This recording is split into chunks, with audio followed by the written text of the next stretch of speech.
अस्सलामु अलैकुम रहमतुल्लाहि वबरकातुहू। मैं मोहम्मद सिराज, चेयरमैन ज़िला दावणगेरे वक्फ एडवाइजरी कमेटी दावणगेरे ज़िला। आज मैं दावणगेरे ज़िला सोशल मीडिया एसोसिएशन में आने का मकसद ये है कि गुज़िश्ता 2-3 दिनों के पहले एक वीडियो वायरल हो रहा था, उसकी वजाहत करना ज़रूरी था। इसलिए मैं आज यहाँ इस सोशल मीडिया ऑफिस में आकर मैं आज आप तमाम लोगों से मुखातिब होना ज़रूरी समझा हूँ। आज जो पिछले कई 2-3 दिनों से एक जामिया मस्जिद मेले बिन नूर के इशू पर इल्ज़ामात लगाए गए थे कि इसमें इस मस्जिद के ताल्लुक़ से बहुत सा घपला हुआ है, ज़मीनात बेचकर खाए हैं, जिसमें आली जनाब हमारे कायद MLC अब्दुल जब्बार साहब, रियासती वक्फ बोर्ड के सदर आली जनाब अनवर बादशाह साहब, हमारे डिस्ट्रिक्ट वक्फ एडवाइजरी कमेटी के हमारे वक्फ ऑफिसर सैयद मौज़म पाशा साहब और ख़ुद मुझ पर इल्ज़ाम लगा रहे थे कि ये तमाम लोग शामिल होकर इस जो घोटाला हुआ है, इस घोटाले में ये तमाम लोग शामिल हैं, ये इनके लोग हैं मुतवल्ली करके। मैं आप तमाम लोगों से एक वजाहत करना ज़रूरी समझता हूँ। जामिया मस्जिद मेले बिन नूर एक औक़ाफ़ी हमारे ज़िले का बहुत बड़ा इदारा है, जहाँ पर मैं 2015 में जब एज ए चेयरमैन होके बहैसियत चेयरमैन होके आया, उसके बाद मैं ख़ुद उस इदारे का ऑडिट करवाया। 2014-15 से लेकर 2018-19 तक मैं ख़ुद ऑडिट करवाया वहाँ पर। तो ऑडिट कराने के बाद मेरी सरपरस्ती में हमारे ऑडिटर्स को भेज के, मैं हमारी टीम को भेज के वहाँ ऑडिट कराया। ऑडिट कराने के बाद वहाँ पर क्या है, 1 करोड़ 90 पर 7 लाख रुपये जो मिसअप्रोप्रिएशन होकर हैं या वोचर्स नहीं दिए या प्रॉपर चैनल पर ऑडिट नहीं दिए करके हमारे ऑडिटर ने ऑडिट रिपोर्ट हेड ऑफिस को सबमिट किया।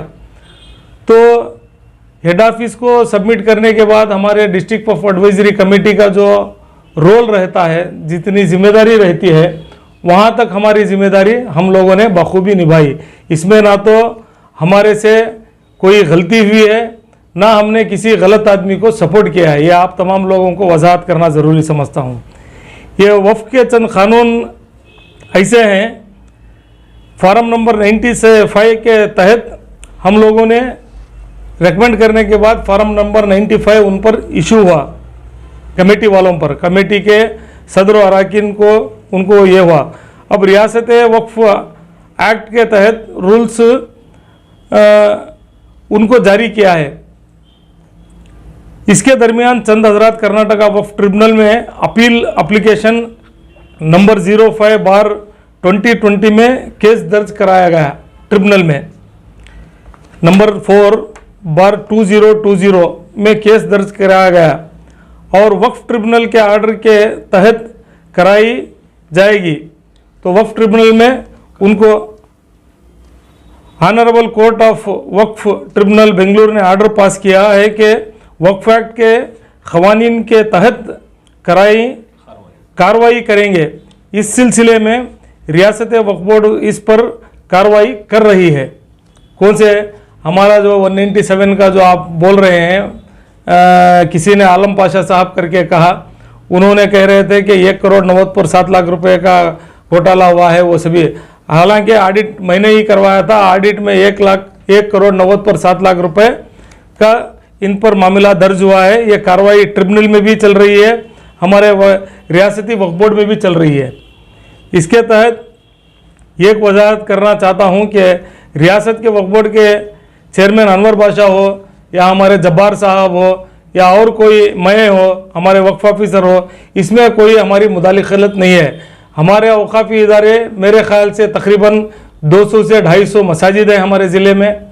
तो एक 30 से 40 दरगाहें हैं, खानखाएँ हैं, ख़बरस्तानें हैं, आशुर खाने हैं। ये तमाम हमारे जुरिडिक्शन में आते हैं, हमारे डिस्ट्रिक्ट वक्फ एडवाइजरी कमेटी के जुरिडिक्शन में आते हैं।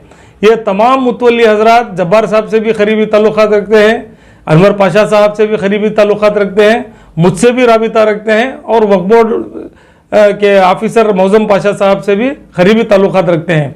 ऐसा नहीं कि हमारे किसी मुतल्ली से बैर है, किसी मुतल्ली से दोस्ती है। हम दोस्ती में हम अल्लाह और अल्लाह के रसूल को डरकर यहाँ काम करने के लिए आए हैं। किसी दुनियादारी के लोगों से डरकर काम करने की हमें ज़रूरत भी नहीं है। और अल्लाह के खातिर, अल्लाह के रसूल के खातिर हम लोगों ने ओहद करके बैठा है कि अगर कोई एक सिंगल एमपी, अगर कोई मुतवल्ली मेरे टेन्यूर में, मेरे इख्तिदार में आने के बाद अगर कोई मुझे हो या मेरे ऑफिसर को हो 1 रुपया दे के काम कराए हैं या तो काम के मुआवजे में पैसा लिए हैं करके कोई ठोस सबूत के साथ इल्ज़ाम दिए तो मैं उनका गुलाम होता हूँ। ये मैं अल्लाह को और अल्लाह के रसूल को हाजिर नाजिर रखकर मैं पूरे होश और हवास के साथ कह रहा हूँ। मैं पूरी जिम्मेदारी के साथ कह रहा हूँ कि मेरे 2015 से लेकर आज तक तीसरी मरतबा टेन्यूर में मैंने तकरीबन 7 से 8 करोड़ रुपए ग्रांट्स दिलवाए हैं। खबरस्तानों को हो, मसाजिद को हो, खानखाहों को हो, दरगाहों को। आप पूरे ज़िले के मैं मीडिया के थ्रू मैं मेरे भाइयों से कहना चाहता हूँ कि तमाम आप मुतल्लियों से राबिता करें कि कोई भी एक मुतल्ली आपको ऐसा कहे कि सिराज साहब ने कमीशन लेकर, सिराज साहब ने पैसे मांगकर हमारा काम करके दिया, मैं तब मानता हूँ। ये सुनी सुनाई बातों पर आप अमल ना करें, क्योंकि दोस्तों से ज़्यादा दुश्मने ज़्यादा रहते हैं। इसमें उसे जो आप समझते हैं मैं वैसा कर सकता हूँ, वो आदमी ऐसा ले सकता है। आप जानते हैं, आप बेहतर जानते हैं कि करीब में हमारे केटीजी नगर में 12 करोड़ 40 लाख रुपए मैंने जब्बार साहब को लेकर, जब्बार साहब और मैं मिलकर 12 करोड़ 40 लाख रुपए फ्री ग्रांट करवाए। आप उनसे जाकर राबिता कर सकते हैं, उनकी एक चाह तक नहीं पिए हम लोग। ये कमीशन की बात तो दूर, वक्फ में मैं 12 करोड़ 40 लाख रुपए फ्री ग्रांट उनका दिल्ली का दिलाया हुआ हूँ। अब आज हमारे सामने डेमो हॉस्टल खड़ी हुई है हमारे पास केटीजी नगर की।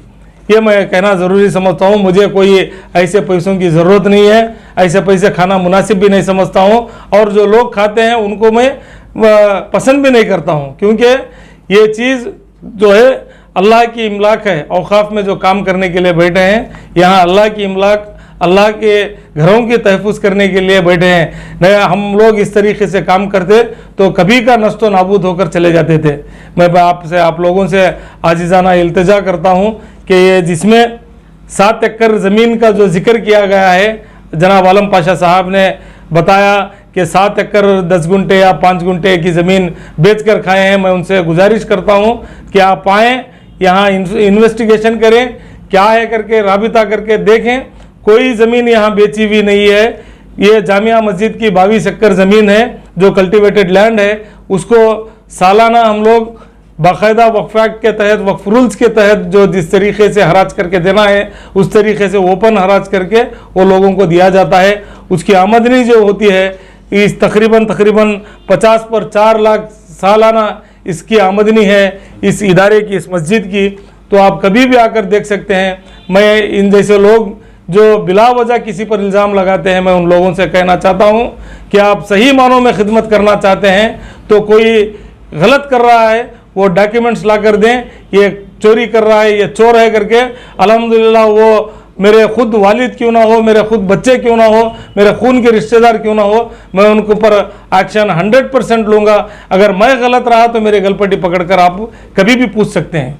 मैं और एक चीज़ आप लोगों के जहन में बोलना और कहना ज़रूरी समझता हूँ कि 2016 में जब सेंट्रल विजिलेंस वालों ने तमाम रियासत का एक सर्वे किया तो हमारे Davanagere district of advisory committee office को non corruptive office in Karnataka कर बोल के हमें विजिलेंस वालों ने दिल्ली से सर्टिफिकेट भी किया। ये अल्लाह की तरफ की इज़्ज़त है, ये कोई इंसानों की दी हुई इज़्ज़त नहीं है। मैं इसको बरकरार रखना चाहता हूँ। और कोई गैर ज़रूरी किसी पर इल्ज़ाम लगा रहे हैं, कोई भी गलत इल्ज़ाम लगा रहे हैं, आप सोच समझ कर लगाइए, क्योंकि जो गलत करता है उसको सही करवाना है। अगर कोई हमारे से सही चाहता है, गलत अफवाहें फैलाने से बेहतर है कि फलां जगह गलत हो रहा है करके हमें बोलो। मैं किसी हालत से कोई रिश्तेदारी नहीं देखता, कोई दोस्ती नहीं देखता। मैं पूरी ईमानदारी के साथ वो हल कराने की कोशिश करता हूँ। और बराए मेहरबानी आप तमाम लोगों से मेरी आजिज़ाना इल्तिजा है, गलत अफवाहों पर तवज्जो ना दें। अगर कोई गलत है, मैं मुकामी आदमी हूँ, कोई मुकामी बाशिंदा, कोई मुकामी आदमी मुझ पर इल्ज़ाम लगाता है तो ठोस सबूत के साथ लगाएं, वरना मेहरबानी करके ना लगाएं, क्योंकि अल्लाह के पास आप भी जवाब देना है, मुझे भी जवाब देना है। मैं अल्लाह के रसूल को डरकर ये जिम्मेदारी निभा रहा हूँ। ये औकाफ अल्लाह की इमलाक है, इसकी तहफ़्फ़ुज़ करना मेरी ज़िंदगी का आखिरी लम्हे तक मैं हैसियत चेयरमैन रहूँ या ना रहूँ, इसकी तहफ़्फ़ुज़ करना मेरा काम है, मैं करता रहूँगा। अस्सलाम वालेकुम।